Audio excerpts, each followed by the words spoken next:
Bonjour Marc Mosley.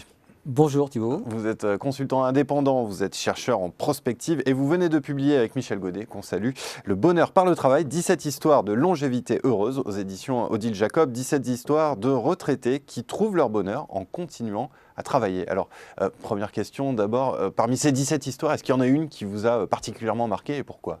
Alors, je vais parler de deux. Il y en a une que je vais écarter tout de suite, hein, c'est l'histoire d'Evelyne Sulro.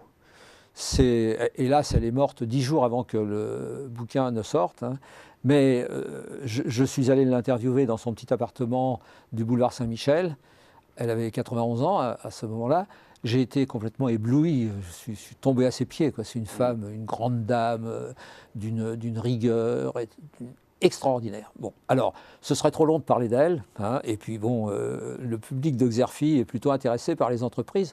Donc je peux parler de deux ou trois de nos héros, comme on les a souvent appelés, qui ont beaucoup travaillé en entreprise et qui sont devenus des militants de l'entreprise, dont un, André Letowski, a fait des choses assez exceptionnelles, fait toujours des choses assez exceptionnelles.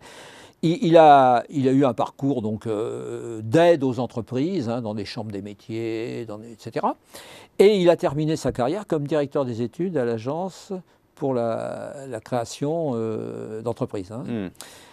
Et il avait essayé de monter un observatoire des entreprises, hein, entrepreneurial pour les petites et moyennes entreprises et pour les entrepreneurs dans son boulot. Et ça n'avait pas très bien marché. À certains moments, ça marchait. Le directeur changeait, ça marchait moins. Les budgets étaient moins intéressants, ça se cassait la figure. Et en retraite, il a repris ce projet tout seul. Et depuis, il sort une note de 40 pages tous les mois. Et il a un site très bien fait. Il a 400 abonnés. Il distribue sa note sur les petites entreprises, sur l'entrepreneuriat, donc à ses 400 abonnés, plus une dizaine de rediffuseurs, des écoles, des agences, etc. Donc il a fait un truc fantastique, tout seul. Quel type de travail permet d'accéder au bonheur une fois qu'on est à la retraite? C'est le même que le poste qu'on occupait pendant sa vie active? C'est un autre? C'est un travail plus utile socialement? Est-ce que vos histoires permettent d'apporter des éléments de réponse à cette question? Alors, d'abord, je crois qu'il faut définir ce qu'on a retenu comme travail, parce qu'on peut souvent parler d'activité. Hein. Alors, ce qu'on retient comme travail, c'est des activités qui sont utiles aux autres, hein, qu'on fait sérieusement, régulièrement, et en acceptant des contraintes. Voilà à peu près le schéma de ce qu'est du travail, quoi. Et on est dans 80% des cas, on est dans ce schéma-là. Pas forcément rémunéré? Pas forcément. Je parlais d'André, là. Parfois, il fait des missions qui sont rémunérées, mais sa note, il la publie librement. Ses abonnés sont des abonnés gratuits. Il suffit d'envoyer son adresse mail, on la reçoit.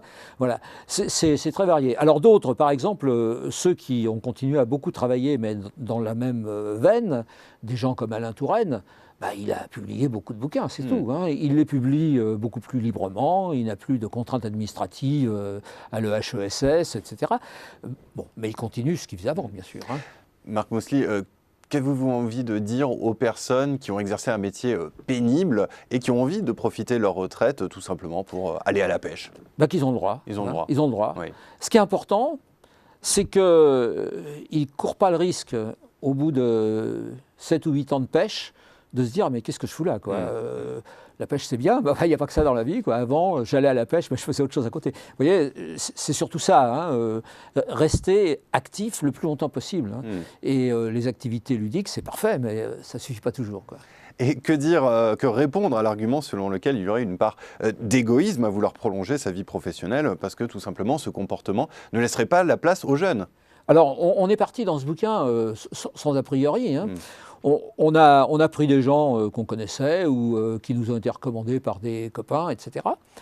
Et puis, quand on a fait le tour de la question à la fin du bouquin, à la fin des entretiens, on s'est aperçu, en relisant tous nos entretiens, en se remémorant ce que nous avaient dit les gens, qu'aucun ne s'était placé dans une position de concurrence avec des actifs plus jeunes. Ils ont tous fait un pas de côté. Ils sont tous dans des positions... Alors, certains, bien sûr, font des choses qui pourraient être faites par des jeunes, mais quand vous animez un cinéma à Roanne dans la Loire, 4 heures par semaine, on ne va pas embaucher quelqu'un pour faire ça. Bon, il faut bien qu'il y ait des retraités pour le faire.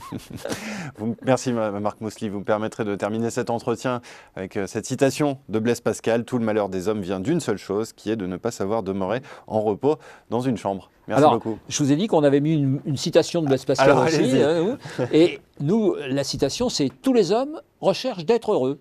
Cela est sans exception. » Et c'est le motif de toutes les actions de tous les hommes, jusqu'à ceux qui vont se pendre. Eh bien, ce sera le mot de la fin. Voilà. Merci encore Marc Mousselis.